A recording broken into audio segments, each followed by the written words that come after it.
Boa tarde, está com o programa Eclésia. Hoje trazemos-lhe as memórias do Concílio Vaticano II, mas para já, a atualidade. O gesto foi simbólico, mas as duas pombas lançadas por Bento XVI na Praça de São Pedro pediam paz para a Terra Santa. Foi durante a recitação do Ângelus, no passado domingo, em que se assinalou também o Dia Mundial dos Leprosos. No Dia Mundial dos Leprosos, instituído pela Organização das Nações Unidas em 1954, a pedido de Raul Folrot, o apóstolo dos que sofrem com a lepra, o Papa deixou um apelo à eliminação das causas da doença, a pobreza e a marginalização, encorajando também quem se empenha nessa causa.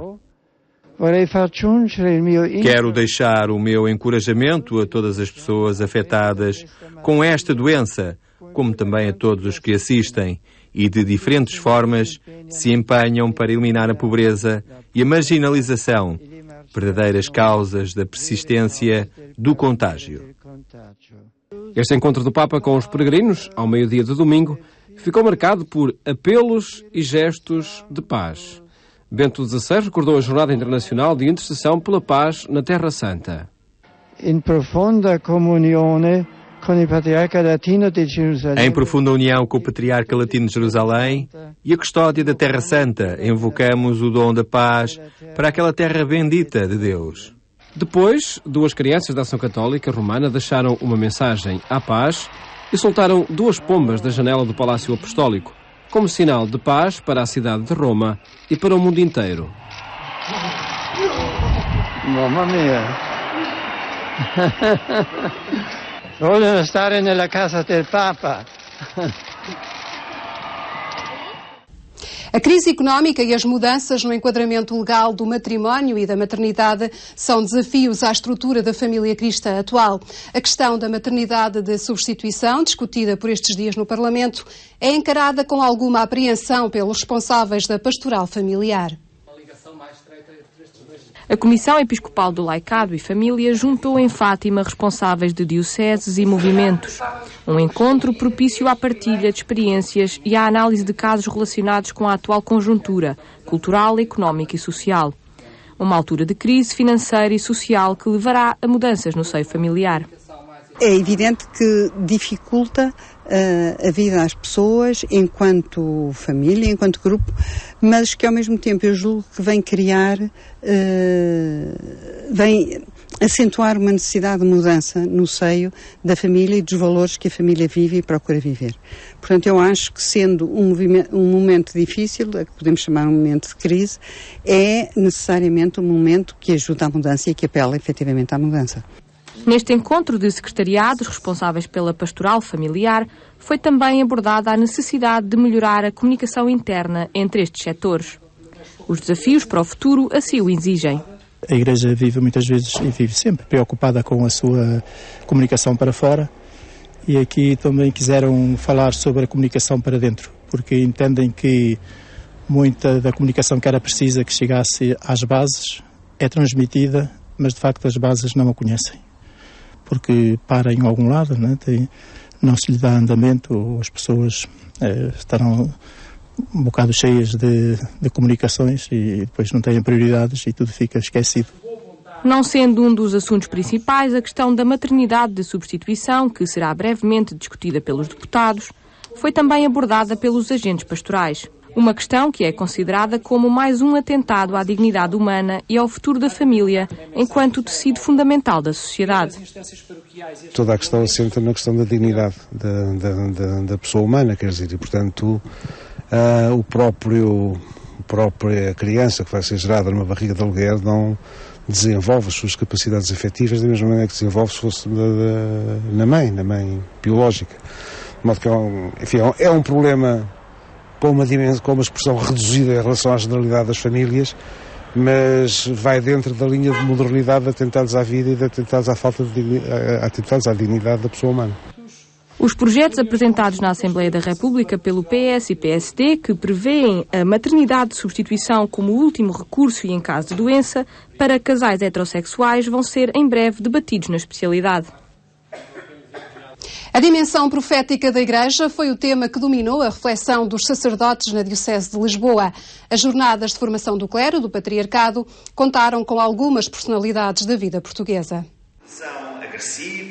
Usar a profecia nos tempos difíceis que atravessamos e que por isso mesmo tornam o anúncio do Evangelho ainda mais urgente. Esta é uma missão que deve caracterizar o agir da Igreja e que a deve conduzir muito além do templo, até à realidade concreta onde se joga hoje a vida dos homens. Eu penso que o grande desafio para quem é Igreja somos todos, mas para quem é membro do clero, passa por se deslumbrar em cada dia com cada pessoa individualmente e com cada pessoa individualmente estabelecer uma relação de solenidade e risco, como diz a Sofia, uma relação solene e de risco, mas também uma relação que não seja paternalista, uma relação que perceba que do lado de lá, em cada indivíduo, pobre ou rico, mas em cada indivíduo, há um dom e uma promessa por cumprir. E o papel, penso, dos membros do clero é serem amplificadores desse dom, dessa promessa, e para isso, claro, precisam de se deslumbrar com cada pessoa individualmente e de estabelecer com cada uma relação que é justa, evidentemente, antes de mais, mas que também é solene e que também é de risco. Estas jornadas de atualização do clero arrancaram com a palavra de figuras importantes da nossa sociedade que sugerem aos sacerdotes e aos crentes gestos de autenticidade e fidelidade às suas convicções. Acho que os cristãos, não apenas por palavras, é o meu caso neste momento, mas sobretudo por testemunhos, por ações, por serviço, por gratuitidade e por serem testemunhas presentes e atuantes, devem procurar contribuir para transformar o mundo, sobretudo mais baseado num personalismo radical. Eu acho que este é um tempo em que toda a gente faz a apologia do individualismo. O que nós devemos fazer é a defesa da individualidade de cada pessoa, que é diferente das outras, e essa diferença enriquece-nos a todos. É importante ler a realidade e identificar os sinais que caracterizam os tempos. Estes sinais dos tempos são de dois tipos. Por um lado, os sinais dos tempos que têm a ver com as manifestações de Deus e os sinais dos tempos que têm a ver com a evolução da cidade dos homens. Mas há um diálogo muito profundo entre esses dois elementos e não devemos ceder demais aos elementos puramente conjunturais. Os últimos 20 anos e a crise financeira perante a qual nos encontramos dizem-nos clara e inequivocamente que se cedemos ao imediatismo, perdemos. Dom Fernando Sebastião Aguilar tinha por missão conduzir os principais momentos desta formação do clero. O arcebispo emérito de Pamplona reforça a importância do testemunho numa sociedade onde não basta parecer que se é. Há que convencer. E para convencer há que ir com a vida. Temos de convencer e para isso temos de nos afirmar pelas obras, pelas boas obras. Jesus, na sua vida terrena, curava e demonstrava assim a sua boa vontade diante das debilidades e necessidades da vida dos homens. A lo mejor nosotros não podemos curar milagrosamente. Talvez nós não possamos curar de forma milagrosa, mas podemos curar a solidão. Podemos curar trabalhando e dedicando-nos ao bem comum de uma forma sincera e desinteressada. As nossas boas obras de misericórdia são neste mundo a continuidade dos milagres de Jesus. Umas jornadas de formação a sublinharem a necessidade de sacerdotes apaixonados pela humanidade e pelas suas convicções, capazes assim de transformar o mundo com a força do seu testemunho.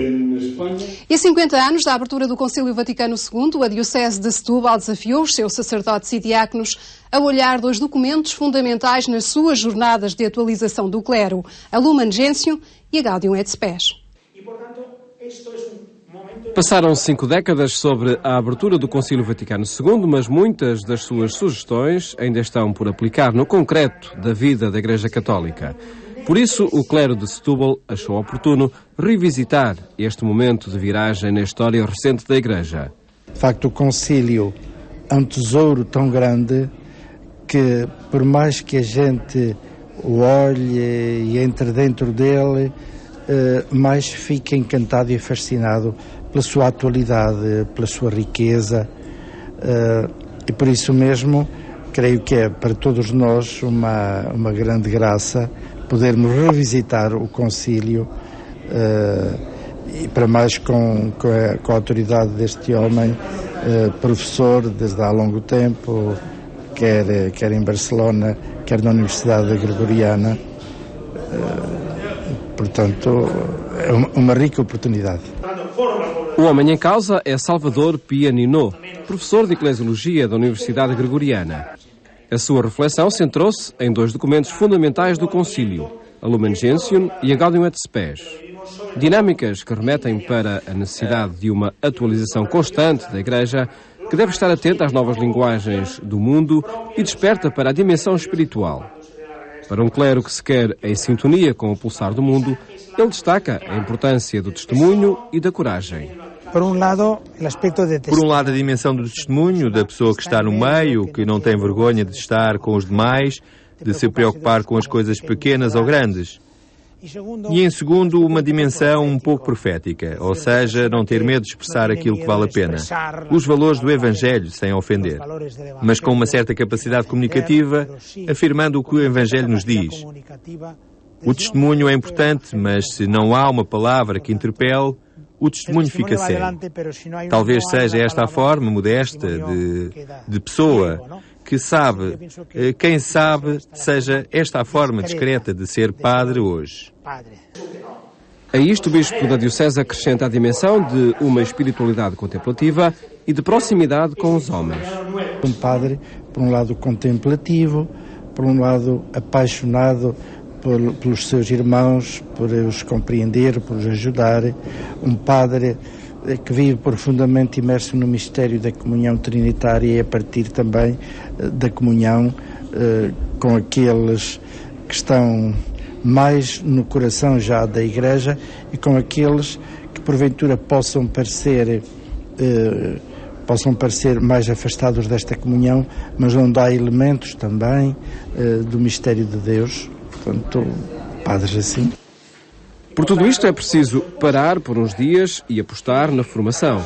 Foi o que fez o clero da Diocese de Setúbal, desta vez centrado na novidade que o Concílio Vaticano II ainda comporta para os dias que correm.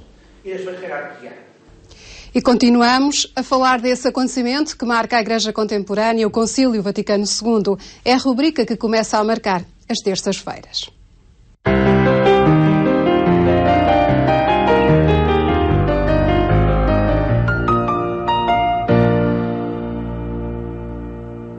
Neste espaço em que olhamos a inovação gerada pelo Concílio Vaticano II no seio da Igreja Católica, voltamos à conversa com José Vítor Adragão.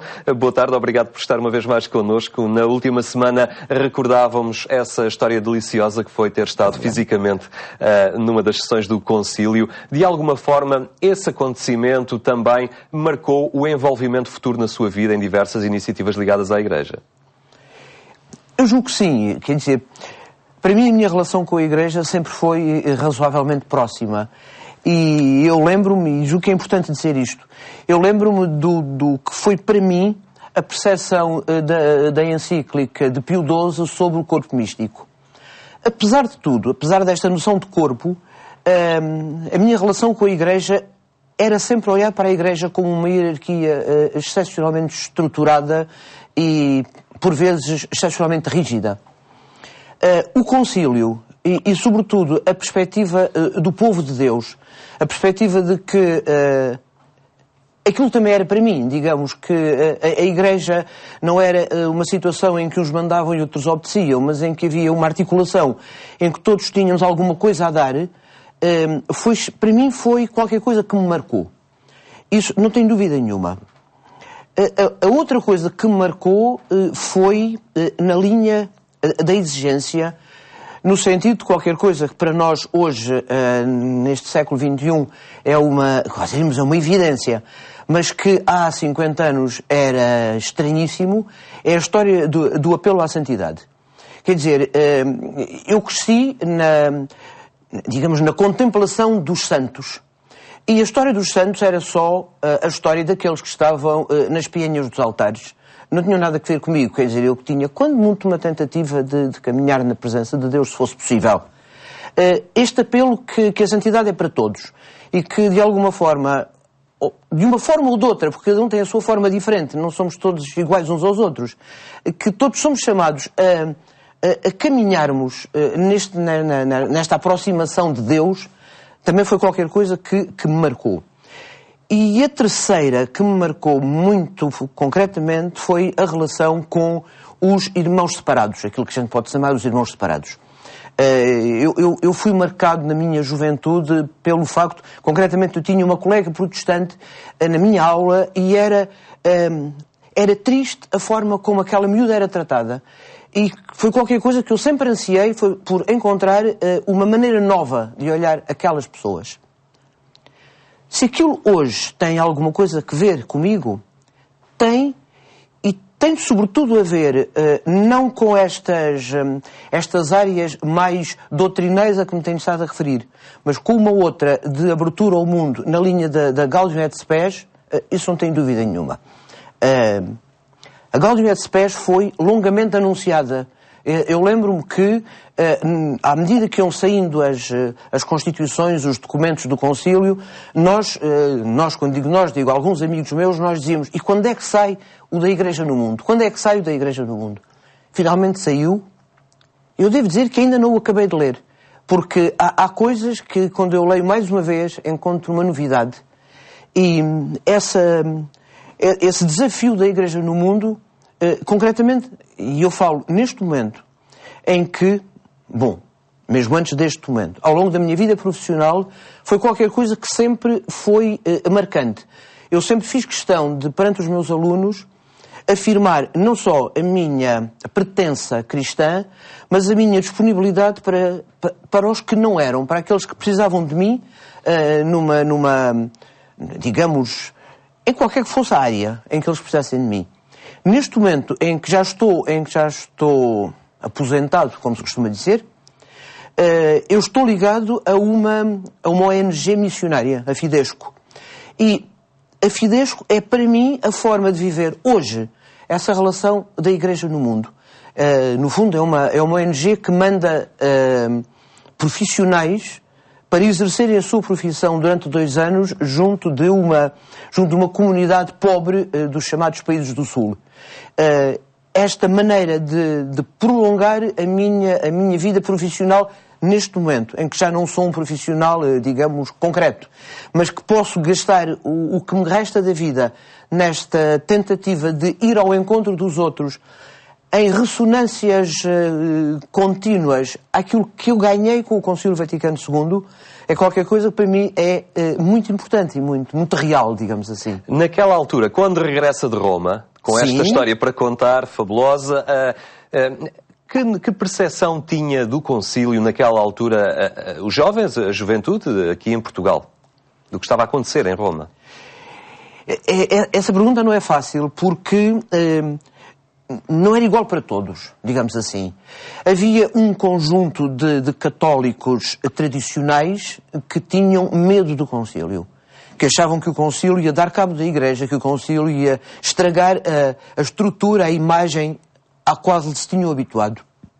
Havia depois uma série de gente, repare, estamos no fim dos anos 60, portanto estamos numa altura em que a própria sociedade portuguesa mexia e em que havia já bastantes restrições à participação dos católicos na vida pública, etc. Eu era um miúdo de 20 e poucos anos, mas sentia perfeitamente na pele que havia coisas que eu não podia fazer e que, se fizesse, corria riscos.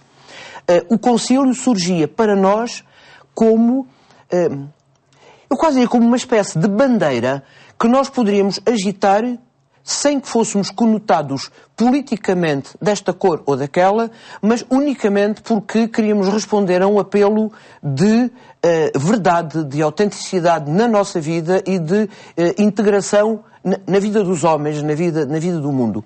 E havia lembro-me que havia vários da minha idade e que ainda hoje sei por onde andam, com quem nós discutíamos estas coisas e com quem nos batíamos. Lembro perfeitamente que houve uma altura em que havia um grupo que estava muito, em pleno concílio, em que estava muito, eu não quero dizer aperreado, julgo que é o adjetivo melhor, com estas dificuldades de gerir a sua relação com a Igreja, com o mundo, etc. E o Sr. Cardeal Cerejeira, que sabia disto, mandou-nos uma mensagem que dizia só: a palavra de Deus não está acorrentada. Para nós foi qualquer coisa que nos deu uma força nova e uma capacidade nova de procurar respostas e, portanto, de ir à procura de um caminho que fosse o nosso real naquele momento. José Vítor Adragão, muito obrigado por ter partilhado connosco estas suas memórias, que não são memórias, são também a sua vida e o seu agir concreto. É verdade. Hoje em dia. Muito obrigado. Muito obrigado. A forma como o concílio despertou consciências e motivou vontades para um maior comprometimento em Igreja. Para a semana voltaremos com outras perspectivas em torno deste acontecimento. Volto a lembrar que quem tiver documentos e memórias do tempo do concílio e as queira partilhar, faça chegar essa informação ao nosso mail, que é programa@eclesia.pt.